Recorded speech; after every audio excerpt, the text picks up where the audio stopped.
नमस्कार।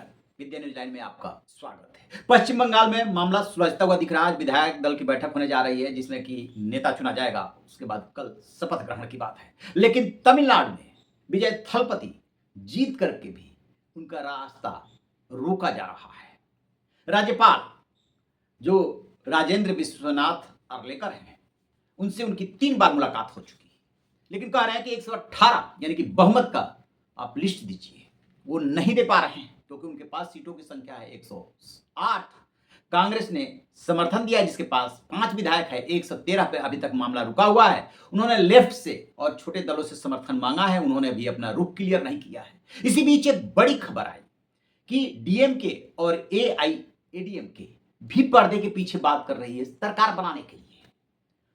जैसे ये बात पता चली वैसे ही जो टीवी के है यानी कि विजय थलपति की पार्टी, उसने वार्निंग दे दिया कि यदि ऐसा हुआ तो फिर उसके 108 विधायक इस्तीफा दे देंगे। इस तरह से भी वहां खींचतान चल रही है और गवर्नर की भूमिका को लेकर के सवाल उठाए जा रहे हैं।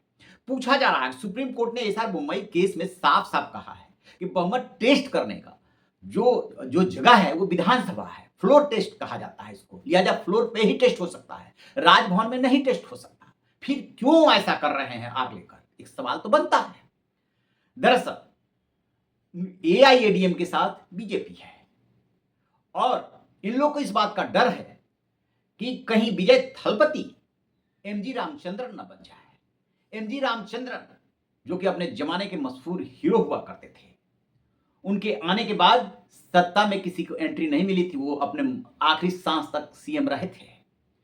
तो विजय थलपति के एमजी रामचंद्रन बनने का डर जो है डीएमके को भी सता रहा है और जितने भी वहां पर स्टेक होल्डर्स हैं सबको सता रहा है और यही माना जा रहा है कि इसीलिए रास्ता रोका जा रहा है। कांग्रेस ने सबसे पहले उनको समर्थन दे दिया था।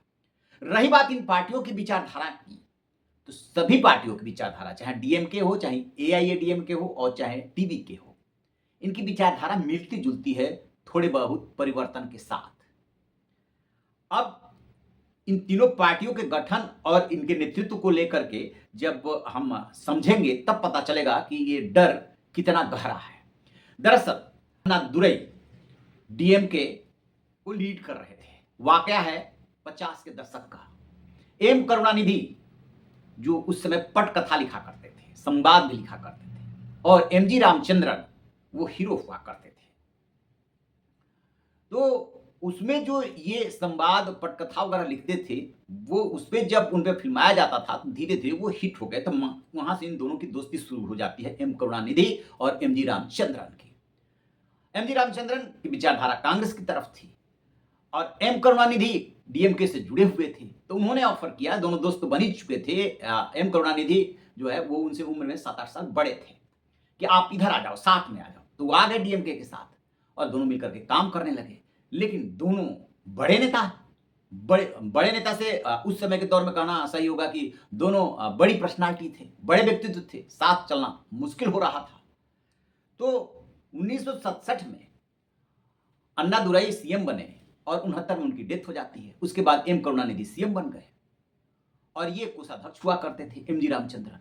विचारों का टकराव होने लगा। एम करुणानिधि ने अपने बेटे को लॉन्च किया, वहां से और थोड़ी दूरी बढ़ी, लिहाजा 1972 में आकर के एमजी रामचंद्रन उनसे अलग हो गए। दोनों की बहुत अच्छी दोस्ती थी, बहुत अच्छी केमिस्ट्री भी थी और उन्होंने डीएमके की जगह पे एआईएडीएमके बना लिया।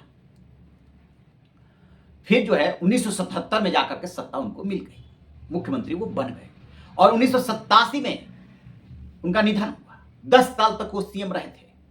उनकी लोकप्रियता इतनी थी, लोगों में अपील इतनी जबरदस्त थी कि यदि वो और समय तक जीवित रहते तो उनको कोई हटा नहीं पाता। विजय थलपति के मामले में भी एमजी रामचंद्रन को याद किया जा रहा है। इनकी भी अपील बहुत जबरदस्त है।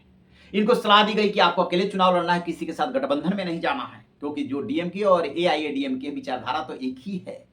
बस एआईएडीएमके ने डीएमके से 2-3 मामलों में अपने को अलग कर लिया था। एक तो करिश्माई व्यक्तित्व एआईएडीएमके के साथ जुड़ गया था। दूसरा जो उसकी पेरियार वाली नास्तिकता थी डीएम की, उस मामले में थोड़ा वो लिबरल हो गई थी और एंटी ब्राह्मण के मामले में भी जो ब्राह्मणवाद का विरोध करती हैं पार्टियां, उस मामले में भी वो लिबरल हो गई। बस इतना ही अंतर है, ज्यादा अंतर नहीं है। और टीवी के से भी तुलना करेंगे तो मिलती जुलती बातें हैं। बस जेन जी के दौर में ये आए हैं, तो जेन जी पर, महिलाओं पे, बुजुर्गों पे इनका ज्यादा जोर है। और बाकी समतामूलक समाज की स्थापना आप तीनों दलों में पाएंगे। तो विचारधारा के स्तर पर बहुत ज्यादा अंतर नहीं है। अंतर कहां पे है? राजनीतिक स्वार्थ में अंतर है, क्योंकि डीएमके और एआईएडीएमके में लड़ाई इस बात को लेकर के है कि कौन सत्ता में रहेगा। जयललिता के न रहने के बाद एआईएडीएमके की हालत पतली हो गई है। लेकिन अब विजय थलपति से ये दोनों पार्टियां डर रही हैं, इसलिए दोनों साथ आने की बात कर रही हैं। और एमजी रामचंद्रन को, यानी लोकप्रियता को याद किया जा रहा है। तो अब इनके साथ क्या है कि पहला चुनाव लड़े, 2 साल पहले पार्टी बनी टीवी के, और पहले ही चुनाव में 108 सीटें जीत लेते हैं। 234 सदस्यीय वो विधानसभा है, ये बहुमत से 10 सीटें पीछे रह गए। 2 जगह से ये जीते हैं, तो इफेक्टिव जो स्ट्रेंथ हुई वो 107 हुई। तो इनको 11-12 सीटों की और जरूरत है। उसमें से 5 तो कांग्रेस ने दे दिया, बाकी दल चुप्पी साधे हुए हैं। अब ये बार-बार, इनको राजनीतिक अनुभव तो है नहीं विजय थलपति, वो जा रहे हैं गवर्नर के पास। गवर्नर बुला भी रहे हैं, लेकिन कह रहे हैं कि 118 का नाम बताओ। अब याद दिलाया जा रहा है 1996 को, 96 में क्या हुआ था कि जब बीजेपी पहली बार सत्ता का स्वाद चखी, बेशक 13 दिन के लिए। उस समय सिंगल लार्जेस्ट पार्टी थी, इसी आधार पर उसको बुलाया गया था। 13 दिन में अटल बिहारी वाजपेयी बहुमत साबित नहीं कर पाए थे, इस्तीफा देना पड़ा था। तो नियम ये है, परंपरा ये है कि यदि स्पष्ट बहुमत किसी को नहीं है तो आप सिंगल लार्जेस्ट बुलाएंगे।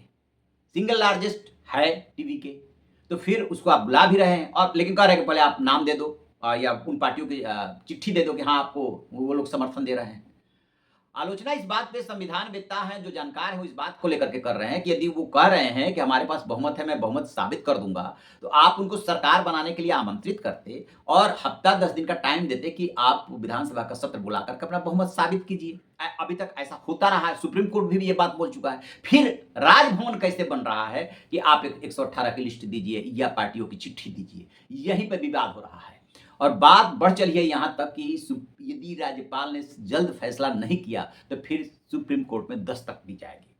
विजय थलपति यहीं रुकने वाले नहीं हैं, क्योंकि जो नेता यहां तक आगे बढ़ सकता है कि डीएमके और एआईएडीएमके ने मिलकर के सरकार बनाने की कोशिश की, तो उसके 108 विधायक इस्तीफा दे देंगे।